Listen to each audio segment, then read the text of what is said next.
Congresswoman Elise Stefanik addressed the New York State Fraternal Order of Police on Tuesday. During her remarks, she said that she is, quote, proud of having a pristine record in Congress of always backing the blue and opposing any and all calls to defund our police. The GOP has made crime a central plank in their midterm message and have blamed Democrats for soft on crime policies, including calls to defund the police.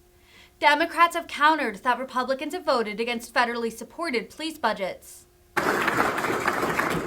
Thank you so much, Mike. I am truly humbled to be here today to honor the unsung heroes in our communities, our brave men and women in blue. I have the distinct privilege of serving as the House Republican Conference Chair, the highest-ranking New York Republican, and the Congresswoman for New York's 21st Congressional District.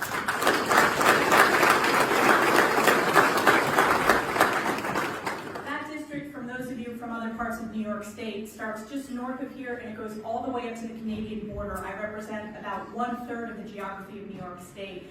And our district is proudly the home to tens of thousands of local, county, state, federal, and retired law enforcement officers who protect the safety and security of our communities each and every day, 24/7. We know, as upstate New Yorkers, every time that you put on your uniform, we know that you selflessly put your lives on the line to keep our families and communities safe. This should and will never be forgotten. I am proud to have a pristine record in Congress of always backing the blue and opposing any and all calls to defund our police.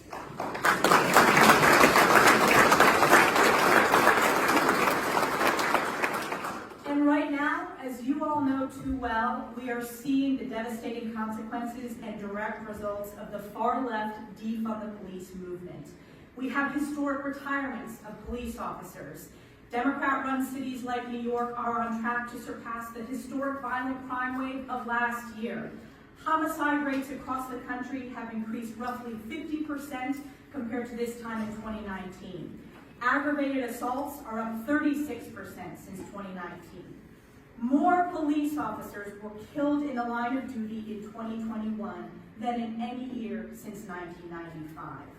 And what do we see in New York State, unfortunately? That the state is shamefully putting our officers even more at risk with failed bail reform policies that incentivize crime and put our law enforcement officers even more at risk. We need to repeal the failed bail reform policy.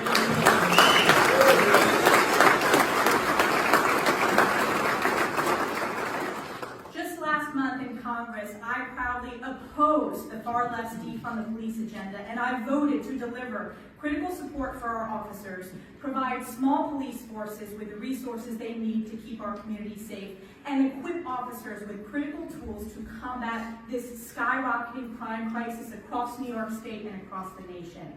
I have also been proud to consistently advocate for increased federal funding for law enforcement mental health, training, equipment, technology, and school resource officers.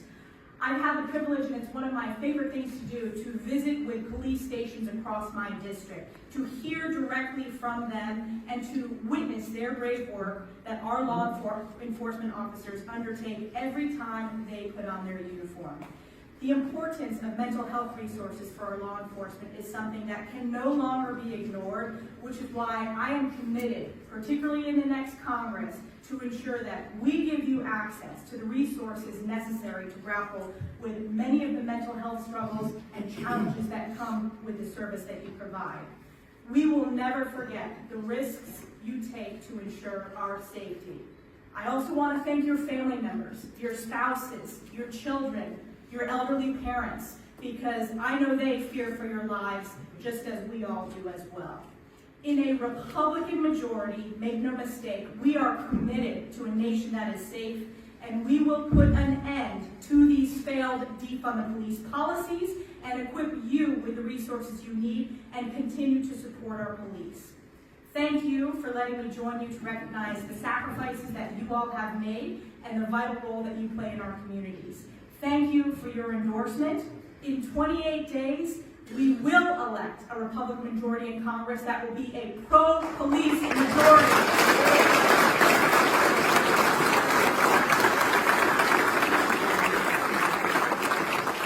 And a bless you all and keep you safe, and God bless the United States of America. Thank you for